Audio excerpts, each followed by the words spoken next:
Bom dia, senhoras e senhores inscritos nesse canal. Hoje é sábado, 18 de janeiro de 2020 e eu trago novamente aqui essa publicação da Máquina à Nuvem, né? De Ana Carolina Reis Paes Leme. E aqui ela relata que houve um inquérito, né, do Ministério Público do Trabalho e entrevistaram alguns ex-funcionários da Uber, tá? E eles abriram o bico. Então eu gostaria de compartilhar partes, né? Já mencionei isso aqui, partes do livro aqui no meu canal, porque muita gente não vai ter acesso ao livro, né? Por uma razão ou outra. Mas é importante demais compartilhar as informações que contém aqui. Então eu estou usando o meu canal como forma de compartilhar as informações contidas aqui nessa publicação, que é fantástica, tá? Então, com relação aí ao fato de que essa Uber, essa plataforma maldita, ela só dá uma explicação universal, né? O motivo pela qual ela expulsa ou bloqueia os motoristas de acessar a plataforma. Então eu já tinha dito isso aqui antes e aqui está ratificado. Então, quer dizer, eu estava falando por intuição, né? Porque eu falei assim, certamente é para não ser processado por danos morais. Então houve aqui a entrevista com um funcionário e ele disse o seguinte: a orientação para não informar o motivo da não efetivação também estava relacionada ao receio de processos trabalhistas por discriminação.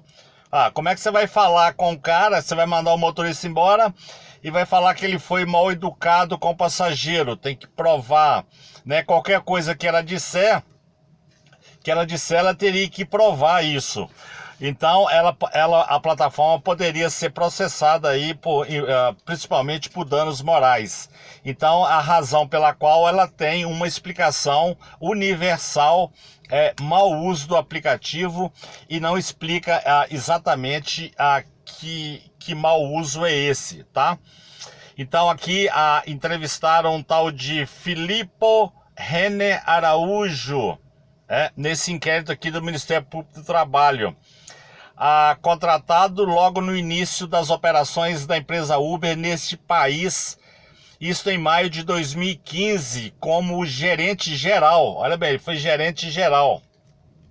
Ele confirmou que a equipe da Uber recebia treinamento sobre como se comunicar com o público interno e externo, mais especificamente para diminuir riscos de reconhecimento de vínculo empregatício com os motoristas.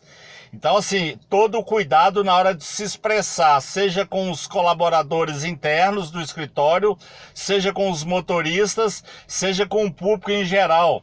Então, na hora de se manifestar, a UPCA dava a receita do bolo, falava, você não pode falar isso, não pode falar aquilo, tá? Apontou que os motoristas recebiam e-mail ou SMS com a seguinte frase: na época que eu estava nessa plataforma maldita, lá em 2015, aí eu estava em casa, depois de trabalhar 12, 14, 15 horas, o celular ficava apitando insistentemente, né, com mensagens, e aí recebia e-mail ou SMS, né, com a seguinte frase: tem certeza de que vai ficar online? Você pode ganhar mais X reais se ficar online. Quer dizer, tá perguntando se você ia ficar offline, se você ia ficar dormindo em casa, né, sem trabalhar. É reveladora no depoimento do ex-gerente geral da Uber a maneira como era feito o cálculo das tarifas a serem cobradas. Atenção, motorista, para saber como é que é feito o cálculo das tarifas aí, ó. O seu depoimento demonstrou que a Uber estipulava via transversa os salários dos motoristas, já que o salário mínimo era calculado por hora, com base em 44 horas semanais, que a remuneração do motorista era calculada entre 1,2 e 1,4 salários mínimos, descontados todos os custos. Então é o que eu sempre falei, na Uber é assim, você trabalha 15 horas por dia, 16, 17 horas por dia, 5, 6 dias por semana, quando não 7 dias por semana, para no final, descontando todos os custos, sobrou para você aí um salário 1,2, no máximo 1,4, já calculado por esse algoritmo maldito. Tá? Então o máximo que se ganha livre aí na plataforma, depois de 200 horas trabalhadas, não passa de 1,4 salário mínimo. É importante frisar mais uma vez que a realidade colide frontalmente com a propaganda enganosa de Uber. O slogan de que seja o seu próprio chefe, trabalhe quando quiser, faça o seu próprio salário é falacioso, bem como falso, porque a Uber estipula via algoritmo o valor do salário hora. Relatou pormenores, né, o cidadão aqui, como, por exemplo, o fato de que a Uber praticar de forma consciente uma política remuneratória abusiva. Preocupado com a segurança dos condutores e passageiros, o senhor Filippo Renner chegou a questionar seus superiores sobre controlar a jornada de trabalho dos motoristas.